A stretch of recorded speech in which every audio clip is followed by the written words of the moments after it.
शब्द जीवन को अर्थ देते हैं और शब्द ही जीवन का अनर्थ भी कर देते हैं। बोलना सीखने में एक बच्चे को जन्म से लेकर करीब 3 साल का समय लगता है, लेकिन कब, कहां, क्या और कैसे बोलना है, इसके लिए पूरी उम्र लग जाती है। शब्द मुफ्त में मिलते हैं, लेकिन उनके चयन पर निर्भर करता है कि उनकी कीमत मिलेगी या चुकानी पड़ेगी।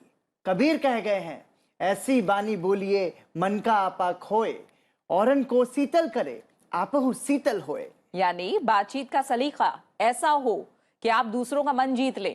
इससे सामने वाले व्यक्ति के साथ साथ आप अपने मन को भी शीतल करेंगे। आप अपने शब्दों से किसी भी व्यक्ति को सुकून पहुंचा सकते हैं, हिम्मत दे सकते हैं और उन्हीं शब्दों से किसी का मन दुखा सकते हैं। इसलिए कोशिश हमेशा ऐसी हो कि हमारी बातों से किसी का भी मन न दुखे। हेलो इंडिया, मैं हूं पराक्रम। हेलो इंडिया, मैं हूं प्रीति।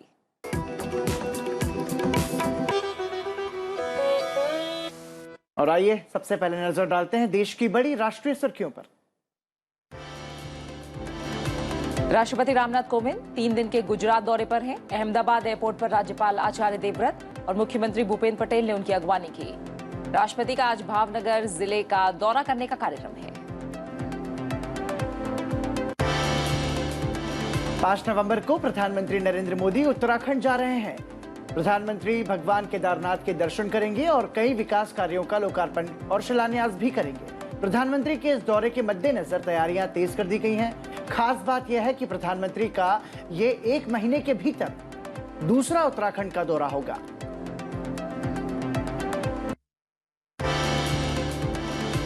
प्रधानमंत्री नरेंद्र मोदी ने जम्मू कश्मीर के डोडा जिले में एक सड़क हादसे में मारे गए लोगों के परिजनों के प्रति संवेदना व्यक्त की और उनके लिए मुआवजे की घोषणा की। डोडा जिले में एक मिनी बस के खाई में गिरने से 9 यात्रियों की मौत हो गई थी और हादसे में 15 लोग घायल हुए थे। सरकार ने विवेक देवराय की अध्यक्षता में एक बार फिर प्रधानमंत्री की आर्थिक सलाहकार परिषद EAC-PM का पुनर्गठन किया है। EAC-PM के पुनर्गठन को 2 साल की अवधि के लिए या अगले आदेश तक मंजूरी दी गई है। पुनर्गठन के तहत परिषद से V अनंत नागेश्वरन को हटा दिया गया है, जबकि राकेश मोहन, पूनम गुप्ता और TT राम मोहन को EAC-PM के अंशकालिक सदस्य के रूप में नियुक्त किया गया है। परिषद के अन्य अंशकालिक सदस्यों में साजिद चनॉय, नीलकंठ मिश्रा और नीलेश शाह शामिल हैं। उपराष्ट्रपति M वेंकैया नायडू ने कहा है कि नवाचार ज्ञान आधारित अर्थव्यवस्था का एक प्रमुख चालक है। उन्होंने गोवा के पेड्रे में संत सोहिरोबनाथ अंबिया कला और वाणिज्य सरकारी महाविद्यालय के नए परिसर के उद्घाटन समारोह को संबोधित करते हुए ये बात कही। उपराष्ट्रपति ने हायर एजुकेशन में मल्टीडिसिप्लिनरी अप्रोच पर जोर दिया। उन्होंने कहा कि विश्वविद्यालयों के लिए अनुसंधान और नवाचार के लिए सही पारिस्थितिकी तंत्र यानी इकोसिस्टम बनाना होगा। रक्षा मंत्री राजनाथ सिंह ने चंडीगढ़ में टर्मिनल बैलिस्टिक रिसर्च लेबोरेटरी में TBRL कर्मचारियों को संबोधित किया। इस मौके पर रक्षा मंत्री राजनाथ सिंह ने कहा कि टर्मिनल बैलिस्टिक रिसर्च लेबोरेटरी आज देश को महत्वपूर्ण रक्षा प्रौद्योगिकी और क्षमताएं प्रदान करने वाली लैब बन गई है। उन्होंने कहा कि भारत हमेशा से एक शांति प्रिय देश रहा है। किसी भी विवाद को अपनी तरफ से शुरू करना हमारे मूल्यों के खिलाफ है, लेकिन जरूरत पड़ने पर हमारा देश किसी भी चुनौती का सामना करने के लिए हमेशा तैयार रहता है। सुप्रीम कोर्ट ने राष्ट्रीय परीक्षा एजेंसी को देश भर में स्नातक स्तर के मेडिकल कोर्स में दाखिले के लिए नीट के परिणाम घोषित करने की अनुमति दे दी। सर्वोच्च न्यायालय ने बॉम्बे उच्च न्यायालय के आदेश पर रोक लगाकर राष्ट्रीय परीक्षण एजेंसी के लिए नीट UG परिणाम घोषित करने का रास्ता साफ कर दिया है। सुप्रीम कोर्ट की बेंच ने बॉम्बे उच्च न्यायालय के 20 अक्टूबर के आदेश के खिलाफ NTA द्वारा दायर विशेष अनुमति याचिका पर नोटिस जारी किया है। केंद्र सरकार ने राष्ट्रव्यापी कोविड-19 रोकथाम उपायों को 30 नवंबर तक बढ़ा दिया। कुछ राज्यों में कोविड वायरस के स्थानीय प्रसार के चलते अभी देश में स्वास्थ्य चुनौती बनी हुई है, जिसके मद्देनजर कोविड प्रोटोकॉल को अभी जारी रखने का फैसला लिया गया है। केंद्रीय गृह सचिव अजय भल्ला ने सभी राज्यों और केंद्र शासित प्रदेशों के मुख्य सचिवों को भेजे गए पत्र में कहा है कि कोविड-19 के प्रसार को रोकने के लिए मौजूदा प्रोटोकॉल 30 नवंबर तक जारी रहेंगे।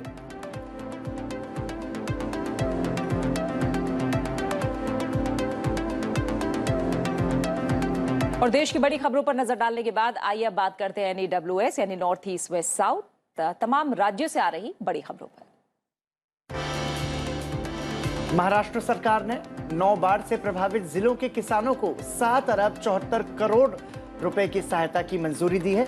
75% हिस्सा बारिश में सबसे ज्यादा प्रभावित 9 जिलों में वितरण के लिए स्वीकृत किया गया है। छठे सीरो सर्वेक्षण से दिल्ली में 97% सीरो पॉजिटिविटी का पता चला। सभी जिलों में इसकी दर 95% से अधिक है। वहीं दिल्ली में 18 साल से कम उम्र की आबादी में सीरो पॉजिटिविटी करीब 88% दर्ज की गई है। केरल में तेज हवाओं और कम दबाव का क्षेत्र बनने से आज मूसलाधार बारिश की संभावना है। राज्य के 6 जिलों तिरुवनंतपुरम, कोल्लम, आलपुझा, पटनमथिट्टा, कोट्टायम और इडुक्की में ऑरेंज अलर्ट जारी किया गया है। कन्नूर और कासरगोड को छोड़कर राज्य के सभी जिलों में आज तेज बारिश की संभावना को देखते हुए येलो अलर्ट जारी किया गया है। तेज हवाओं के साथ मूसलाधार बारिश सोमवार तक जारी रहने की संभावना है। तेलंगाना में करीमनगर जिले के हजूराबाद विधानसभा निर्वाचन क्षेत्र में 30 अक्टूबर को उपचुनाव कराया जाएगा। अधिकारियों के मुताबिक उपचुनाव के लिए सभी प्रबंध कर लिए गए हैं। उपचुनाव से पहले मतदान कर्मियों और सुरक्षा कर्मियों को टीके की दोनों खुराक दी जा चुकी हैं। और राष्ट्रीय और राज्यवार सुर्खियों के बाद आइए अब नजर डालते हैं अंतर्राष्ट्रीय सुर्खियों पर। आसियान शिखर सम्मेलन को प्रधानमंत्री नरेंद्र मोदी ने वीडियो कॉन्फ्रेंसिंग के जरिए संबोधित किया। प्रधानमंत्री ने कहा कि भारत क्वाड देशों के साथ मिलकर हिंद प्रशांत देशों को मदद करने की संरचना पर काम कर रहा है। कोविड-19 महामारी के बाद की अर्थव्यवस्था के पुनर्निर्माण और कोविड वैक्सीन की आपूर्ति को लेकर प्रधानमंत्री ने आसियान देशों को भारत के हर संभव मदद का आश्वासन दिया। भारत आसियान शिखर सम्मेलन को संबोधित करते हुए प्रधानमंत्री ने कहा कि दक्षिण पूर्वी एशियाई राष्ट्रों के संगठन आसियान की एकता भारत के लिए प्राथमिकता रही है। प्रधानमंत्री ने आसियान के साथ मित्रता को भारत की एक्ट ईस्ट नीति का अभिन्न अंग बताया। G20 शिखर सम्मेलन में हिस्सा लेने के लिए प्रधानमंत्री नरेंद्र मोदी रोम के लिए रवाना हो चुके हैं। प्रधानमंत्री ने ट्वीट कर इसकी जानकारी साझा की। COP26 जलवायु परिवर्तन सम्मेलन के दौरान भारत, ब्रिटेन और ऑस्ट्रेलिया के साथ मिलकर सौर ऊर्जा को विश्वव्यापी बनाने के लिए अंतर्राष्ट्रीय network one sun one world one grid को लॉन्च करेगा। इस कार्यक्रम के दौरान ब्रिटेन के प्रधानमंत्री बोरिस जॉनसन, ऑस्ट्रेलिया के प्रधानमंत्री स्कॉट मॉरिसन और अमेरिका के राष्ट्रपति जो बाइडेन भी मौजूद रहेंगे। 5 दिवसीय यात्रा के दौरान प्रधानमंत्री विश्व के नेताओं के 26वें अंतर्राष्ट्रीय जलवायु शिखर सम्मेलन में भाग लेंगे।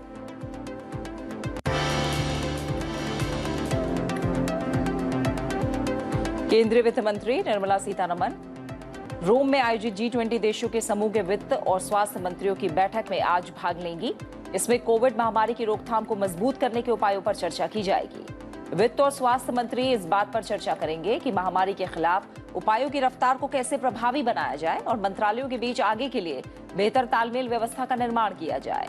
ये बैठक 30 से 31 अक्टूबर तक रोम में होने वाले G20 देशों के समूह के शिखर सम्मेलन से पहले हो रही है। भारत में इजरायल के राजदूत नोर गिलोन ने कहा है कि भारत यूएई और अमेरिका के साथ बने समूह में कोई सैनिक भागीदारी नहीं होनी है। दिल्ली में उन्होंने कहा कि यह समूह आर्थिक सहयोग और विकास के लिए है। उन्होंने ये भी कहा कि भारत, अमेरिका, इजरायल, यूएई समूह किसी भी देश के खिलाफ नहीं है। भारत की उत्पादन क्षमता, इजरायल की तकनीक और यूएई की आर्थिक ताकत और अमेरिका का साथ इससे काफी प्रभावी समूह बनाएगा।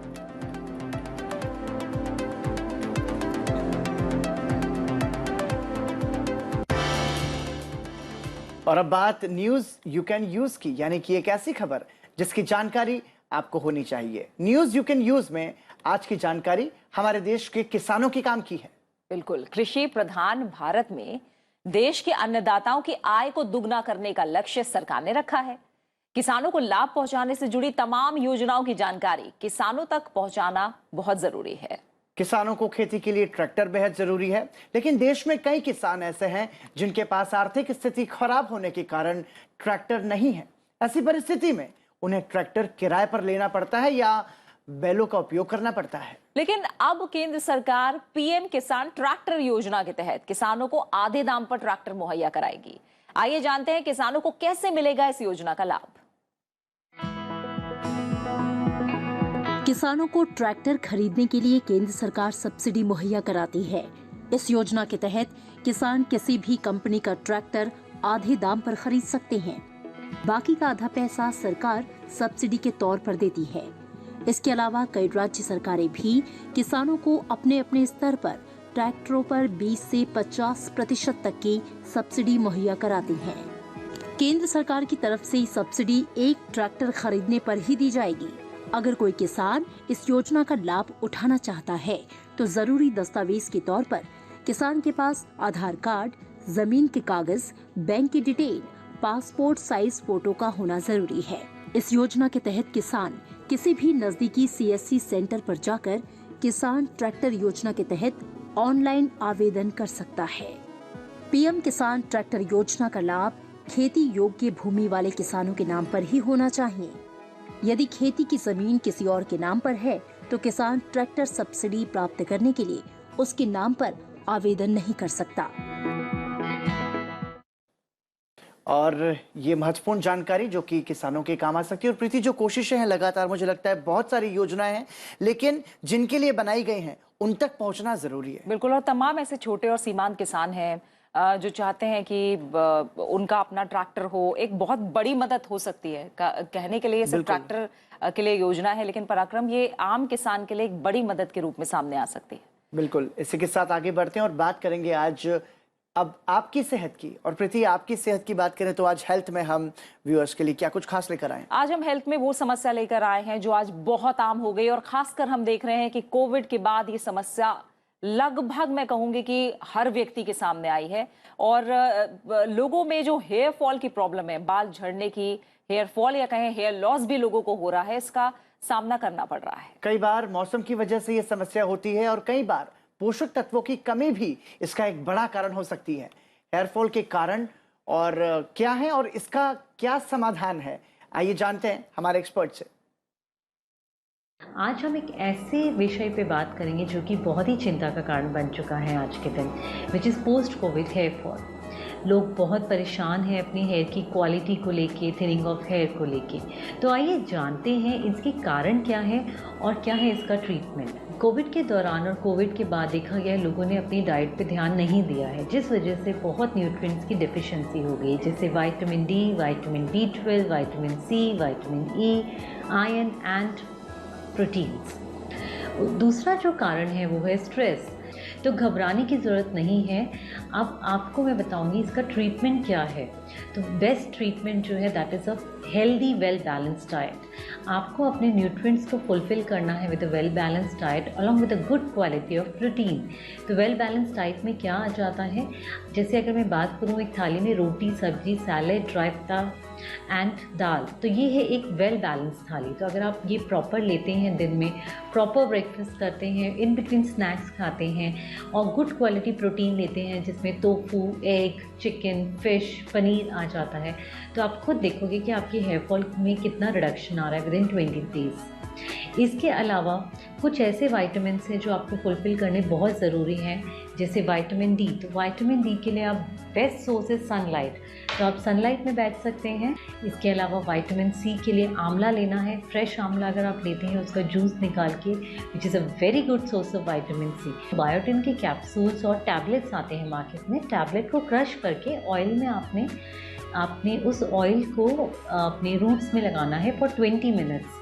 सेकेंड जो कॉज था वो था स्ट्रेस। तो स्ट्रेस का जो ट्रीटमेंट है, बेस्ट ट्रीटमेंट जो है मैं कहूँगी वो है ब्रीदिंग टेक्निक्स। तो अगर आप अनुलोम विलोम करते हैं, kapalbhati, bhastrika for 15-20 minutes along with 15-20 minutes of meditation, तो आप अगर मेरी बताई हुई बातें करते हैं फॉलो अच्छे से, आप खुद देखेंगे 20 डेज़ के अंदर अंदर आपको हेयर की क्वालिटी में, हेयर फॉल में बहुत अच्छा इंप्रूवमेंट आएगा। नमस्कार। तो उम्मीद करते हैं कि ये हेयर फॉल कि ट्रीटमेंट की जो सलाह है ये आपके काम आएगी। और प्रीति, मुझे लगता है कि हर एज के साथ ये प्रॉब्लम है, हेयर फॉल का जो इशू है। बिल्कुल, पहले माना जाता था कि उम्र के साथ बाल झड़ते हैं, लेकिन अब देख रहे हैं तमाम युवा, यहाँ तक कि बच्चों में भी बाल झड़ने की समस्या देखी जा रही है। और जैसा हमारे एक्सपर्ट ने बताया कि न्यूट्रिशन की जो कमी है खाने में, वो बहुत बड़ा कारण है, और साथ ही व्यायाम ना करना भी बहुत बड़ा कारण है, क्योंकि हमारा ब्लड सर्कुलेशन कहीं ना कहीं व्यायाम के जरिए बढ़ता है और वो हमारे बालों के लिए भी फायदेमंद होता है। तो इन छोटी छोटी टिप्स का आप ख्याल रखिए, ध्यान रखना जरूरी है। और जैसे कि आप अपनी सेहत का ख्याल रखते हैं, ठीक वैसे ही आपको अपने बालों की सेहत के लिए भी सतर्क रहना चाहिए और उसका ख्याल रखना चाहिए। और अब आगे बढ़ते हैं, और आइए अब हम बात करते हैं हमारे बेहद खास सेगमेंट आज के इतिहास की, और जानते हैं इतिहास के पन्नों में 29 अक्टूबर की तारीख में क्या कुछ खास घटनाएं दर्ज है। 29 अक्टूबर वर्ष 1920 में जामिया मिलिया इस्लामिया की स्थापना हुई। इसकी स्थापना में राष्ट्रपिता महात्मा गांधी की अहम भूमिका रही। असहयोग और खिलाफत आंदोलन के दौरान ब्रिटिश राज में इसकी स्थापना अलीगढ़ में एक संस्थान के रूप में की गई। इसकी आधारशिला स्वतंत्रता सेनानी मौलाना महमूद हसन ने रखी। साथ ही इसके संस्थापक नेताओं में से अली ब्रदर्स के नाम से मशहूर मोहम्मद अली जौहर और शौकत अली भी थे। भारत के पूर्व राष्ट्रपति जाकिर हुसैन जामिया के सह संस्थापक भी थे और वर्ष 1928 से इसके कुलपति के रूप में भी सेवारत थे। वर्ष 1988 में भारतीय संसद के एक अधिनियम द्वारा जामिया को केंद्रीय विश्वविद्यालय बनाया गया। 29 अक्टूबर वर्ष 1923 में तुर्की में गणराज्य की स्थापना हुई। तुर्की के सैन्य कमांडर मुस्तफा कमाल अतातुर्क देश के पहले राष्ट्रपति बने। तुर्की में ओटोमन साम्राज्य के खत्म होने का ऐलान किया गया और इसके साथ ही तुर्की में संसदीय लोकतंत्र आरंभ हुआ। राष्ट्रपति कमाल अतातुर्क ने देश में राजनीतिक और सामाजिक क्षेत्र में क्रांतिकारी सुधार किए और देश को धर्मनिरपेक्ष घोषित कर दिया। इसके साथ ही ओटोमन साम्राज्य के धार्मिक प्रभाव से लोगों को दूर करने के लिए अंकारा को राजधानी बनाया गया। 29 अक्टूबर वर्ष 2006 में विश्व स्ट्रोक दिवस मनाने की घोषणा की गई। यह दिवस वर्ष 2006 में विश्व स्ट्रोक संगठन WHO द्वारा शुरू किया गया। यह दिन स्ट्रोक की गंभीर प्रकृति और उच्च दर को रेखांकित करने, स्थिति की रोकथाम और उपचार के बारे में जागरूकता बढ़ाने के लिए मनाया जाता है। इस दिन के लिए विश्व के संगठनों ने दुनिया भर में स्ट्रोक के हानिकारक प्रभावों को सुधारने के लिए शिक्षा, परीक्षण और पहल पर जोर देने वाले कार्यक्रमों की सुविधा प्रदान की है। WHO ने वर्ष 2010 में स्ट्रोक को एक सार्वजनिक स्वास्थ्य आपातकाल घोषित किया था। तो कई खास घटनाओं को समेटे हुए था हमारा आज का इतिहास। और प्रीति, वर्ल्ड स्ट्रोक डे का जिक्र हमने किया इतिहास में, और मुझे ऐसा लगता है कि जो ऐसी बीमारियां हैं उनके प्रति जागरूकता ज़्यादा ज़रूरी है, और ख़ास तौर से ऐसी बीमारियां जो कि हमारे मस्तिष्क से जुड़ी हैं, तो वो उस पर ध्यान रखा जाना ज़रूरी है। और जितनी बातचीत ज़्यादा होगी उतना ज़्यादा जागरूक लोग हो पाएंगे। इसीलिए WHO एक दिन भी निर्धारित करता है किसी भी, हम कहें, बीमारी को लेकर या कोई खामी को लेकर, ताकि उसके बारे में जागरूकता, ऐसे पराक्रम आपने कहा, ज़्यादा से ज़्यादा बढ़े, लोग उसके बारे में जाने, परिवार उसके बारे में जाने, और जो लोग भी इससे जूझ रहे हैं कहीं ना कहीं उनकी भी मदद हो, लोग उन्हें भी समझें। बिल्कुल। और इसी के साथ आगे बढ़ते हैं और अब बात करेंगे हमारे उस खास सेगमेंट की जिसका हर स्टूडेंट्स को इंतजार रहता है। हम बात कर रहे हैं करियर मंत्र की। करियर मंत्र में आपको बताएंगे मेडिकल एजुकेशन पॉलिसी के बारे में। हमारे देश में डॉक्टर्स की जो कमी है वो एक समस्या है। देश में डॉक्टर्स की संख्या को बढ़ाने के लिए लगातार जो है वो उपाय किए जा रहे हैं। चिकित्सा शिक्षा नीति में भी परिवर्तन किए गए हैं और उससे अब ये उम्मीद बंधी है कि डॉक्टरों की जो कमी है ये दूर होगी। साथ ही मेडिकल प्रवेश परीक्षा के लिए जो निर्धारित सीटें हैं इसके तहत वो बढ़ाई गई हैं, जिसका फायदा जाहिर तौर पर जो छात्र हैं उन्हें मिलेगा। ज्यादा से ज्यादा लोग इस प्रवेश परीक्षा को दे पाएंगे। तो आइए हमारे एक्सपर्ट से जानते हैं मेडिकल एजुकेशन पॉलिसी के बारे में। अगर आपको स्पेशलिस्ट बनाना है तो पहले 4.5 साल उसकी अंडर ग्रेजुएट ट्रेनिंग होगी, 1 साल इंटर्नशिप होगी, फिर 3 साल की पोस्ट ग्रेजुएशन होगी और उसके बाद फिर 2 या 3 साल की सुपर स्पेशलाइजेशन होगी। तो अगर किसी को हार्ट का डॉक्टर बनना है, कार्डियोलॉजिस्ट बनना है या न्यूरोलॉजिस्ट बनना है तो उसको इतने साल पढ़ना पड़ेगा, है ना। तो ये चीज़ें, ऐसा नहीं हो सकता कि हम ओवरनाइट हमें 10,000 डॉक्टर की जरूरत हम बना लें। अच्छा, फिर तो इसी सोच को रखते हुए सरकार ने ऐसी नीति बनाई कि जो एग्जिस्टिंग मेडिकल कॉलेजेस हैं उनका अगर हम इंफ्रास्ट्रक्चर को एक्सपैंड करें, उसको बढ़ाएं, साथ के साथ टीचर्स की क्वांटिटी बढ़ाएं, या हर टीचर को पहले जैसे था कि एक टीचर पे हम 2 बच्चों की पोस्ट ग्रेजुएशन करते थे, अगर हम उसको थोड़ा बढ़ा लें तो हम इसी इंफ्रास्ट्रक्चर, इसी रूप से ही हम ज़्यादा डॉक्टर्स बना सकते हैं। तो 157 नए मेडिकल कॉलेज खोलने पर काम शुरू हो चुका है और देश में अब तक 19 एम्स जो हैं वो बन चुके हैं, जहां पर मेडिकल छात्रों को उच्च शिक्षा दी जा रही है ताकि वो अच्छे डॉक्टर्स बन सकें। और कहीं ना कहीं कोविड काल के बाद पराक्रम हमने जाना है कि जो स्वास्थ्य है वो कितना बड़ा मुद्दा है, और भारत में लगातार अब इस दिशा में सुधार भी हो रहे हैं। तमाम जो विकसित देश हैं, हम जानते हैं कि वो अपनी जीडीपी का बहुत बड़ा प्रतिशत है जो स्वास्थ्य पर खर्च करते हैं। इस मुकाबले हम थोड़ा पीछे हैं अभी, लेकिन अब धीरे धीरे इसमें हम सुधार की तरफ बढ़ रहे हैं। और जैसे हम इसमें एजुकेशन पॉलिसी की बात कर रहे हैं पराक्रम, तो हमने देखा कि प्रैक्टिकल जो है अब उस पर ज्यादा जोर दिया जाएगा।